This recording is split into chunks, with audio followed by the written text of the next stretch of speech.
What happens when a nation's desire for freedom collides with the world's fear of losing control? The story of the Vietnamese War isn't just about soldiers and battles, it's about choices, voices, and the deep human struggle to be heard. In a world divided by power and ideology, the roots of the Vietnamese War stretch far back into Vietnam's colonial past. When the country was under French control as part of French Indochina, for decades, the Vietnamese people lived under colonial rule, experiencing economic exploitation, cultural suppression, and limited rights. Nationalist movements began forming in response, and among them emerged the Viet Minh, a coalition led by Ho Chi Minh that aimed to secure independence. During World War II, Japan occupied Vietnam, weakening French authority. After the war, the Viet Minh seized the opportunity to declare independence in 1945. But the French were determined to reassert control. This led to the First Indochina War in 1946, a struggle between the Viet Minh and French forces. The war was brutal and protracted, fueled by the Viet Minh's deep-rooted desire for self-determination and growing support from communist allies like China and the Soviet Union. The French, backed by the United States as part of Cold War strategy, found themselves bogged down in a conflict they couldn't win. The decisive moment came in 1954 at the Battle of Dien Bien Phu, where the Viet Minh won a stunning victory against the French. This defeat forced France to negotiate and ultimately led to the Geneva Accords, which temporarily divided Vietnam at the 17th parallel. The North would be governed by the Communists under Ho Chi Minh, while the South was led by a US-backed regime. The hope was for national elections to reunify the country, but those elections never took place. The division marked the beginning of a deeper and more devastating conflict that would soon draw in more powerful nations. Thus, what began as a struggle against colonial rule laid the foundation for the complex and painful war that followed. Driven by ideology, foreign interests, and the unyielding spirit of a people seeking independence. After the French defeat at Dien Bien Phu in 1954, world powers gathered in Geneva to negotiate a temporary peace in what had become a highly volatile region. The resulting Geneva Accords aimed to bring stability to Vietnam by dividing the country at the 17th parallel into two zones. The northern part was handed to the communist-led Viet Minh under Ho Chi Minh, while the southern part was placed under the authority of Emperor Bo Dai, later replaced by Prime Minister Ngo Dinh Diem, with support from the United States. This division was meant to be temporary, with nationwide elections planned for 1956 to reunify Vietnam under a single government. However, those elections never occurred. The South, supported by the United States, refused to participate, citing concerns about fairness and communist influence. The North, confident in its popular support, pushed for unification. This disagreement laid the groundwork for rising tensions between the two sides. The political climate became increasingly hostile. With both governments accusing each other of tyranny and betrayal, the North began supporting communist insurgents in the South, known as the Viet Cong, who sought to overthrow the Southern regime.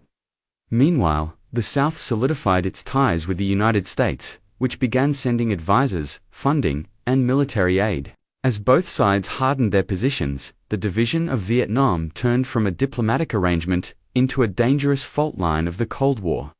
The 17th parallel, once just a temporary boundary, became a symbol of deeper ideological conflict.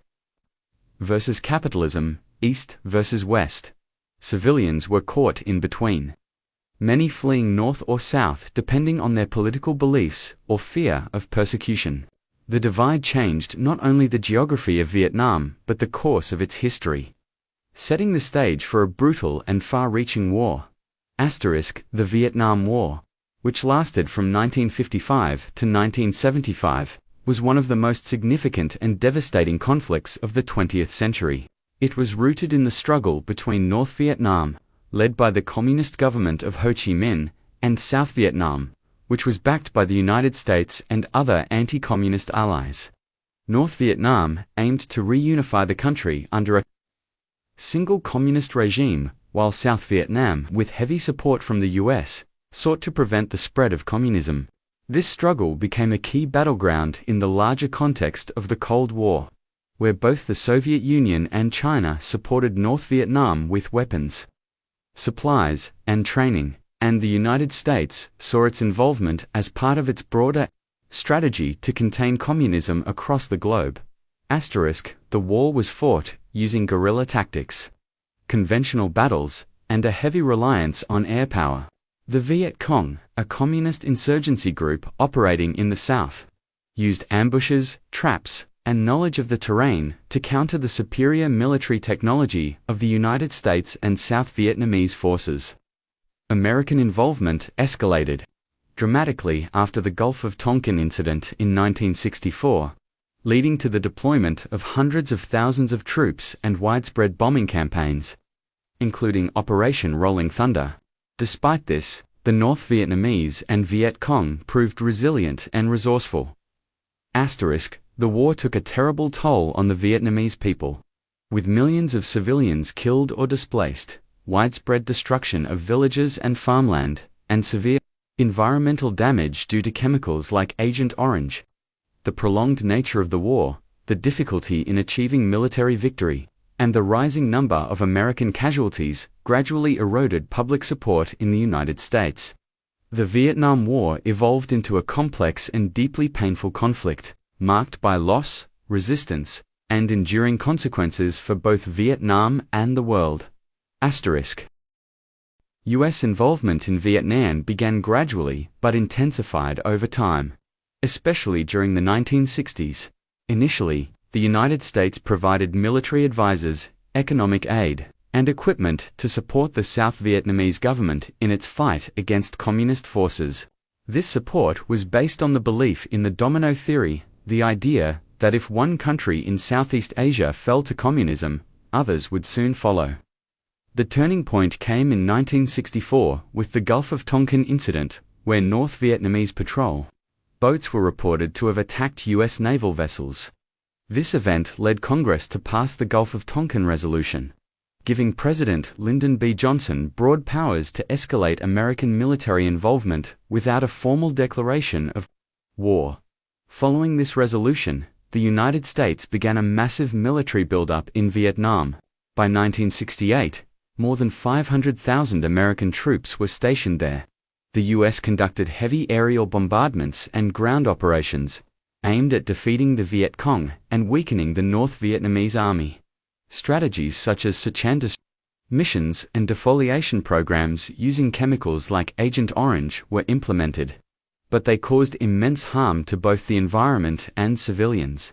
Despite superior firepower and technological advantages, the U.S. military struggled to defeat an enemy that was highly mobile, deeply familiar with the terrain, and supported by many locals. As the war dragged on, it became clear that military success was elusive. The North Vietnamese and Viet Cong forces were committed to a long-term struggle, and their resilience made quick victory impossible.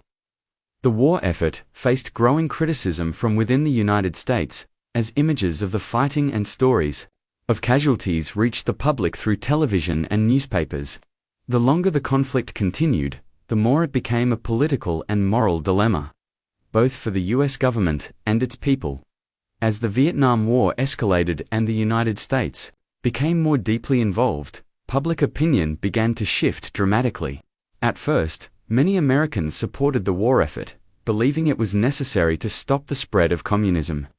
However, as the conflict dragged on and casualties increased, opposition grew steadily.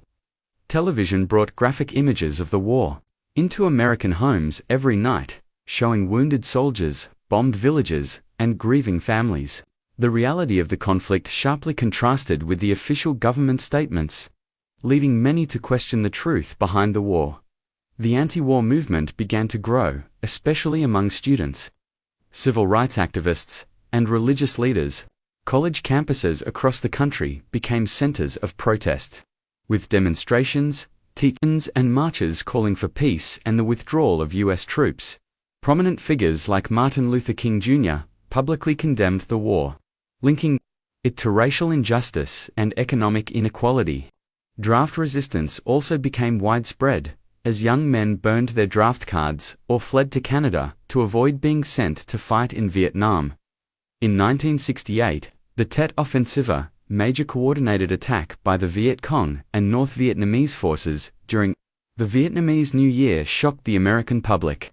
Although the offensive was eventually repelled, it revealed that the enemy was far from defeated and undermined official claims of progress. This event further fueled public skepticism and deepened the divide between the government and its citizens. Protests reached a peak in the early 1970s, sometimes resulting in violent clashes with police or National Guard troops, such as the tragic shootings at Kent State University in 1970. The growing unrest made it increasingly difficult for U.S. leaders to justify continuing the war. The pressure from the public became a powerful force that shaped policy decisions and ultimately influenced the course of the conflict. In 1975, after years of conflict, North Vietnamese forces launched a major offensive against the South. The U.S. had already begun withdrawing its troops following the 1973 Paris Peace Accords, which had attempted to bring an end to direct American involvement in the war. Despite these agreements, fighting continued between North and South Vietnamese forces. Without strong American military support, South Vietnam struggled to resist. The final collapse came when North Vietnamese troops advanced rapidly toward the South's capital, Saigon. On April 30, 1975, Saigon fell. Images of helicopters evacuating Americans and Vietnamese allies from rooftops became lasting symbols of the war's chaotic end. With the fall of Saigon, Vietnam was officially reunified under communist rule. The country was renamed the Socialist Republic of Vietnam, with its capital in Hanoi. The reunification was not smooth. There was widespread reorganization, with the government placing former South Vietnamese officials in re-education camps and nationalizing businesses. Many people fled the country, leading to the crisis of the boat people, refugees who risked their lives trying to escape by sea. The war left Vietnam devastated. Millions of people had died, infrastructure was destroyed, and the land was heavily scarred by bombing and chemicals. The United States also experienced long-term effects. Over 58,000 American soldiers lost their lives, and thousands more were wounded or traumatized. Veterans returned to a society that was often divided and unsupportive.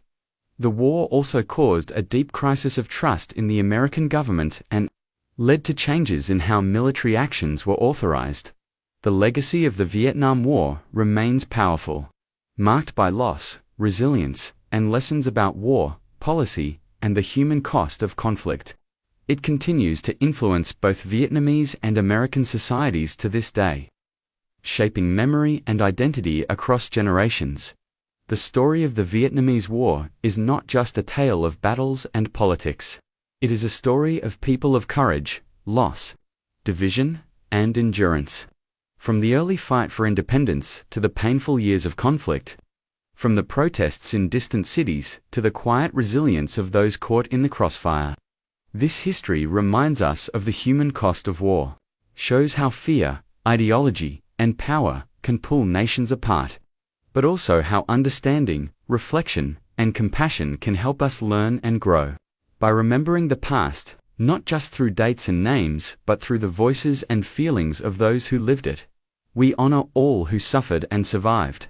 And we carry with us a gentle hope that in listening, in caring, and in choosing peace, we can help shape a better future.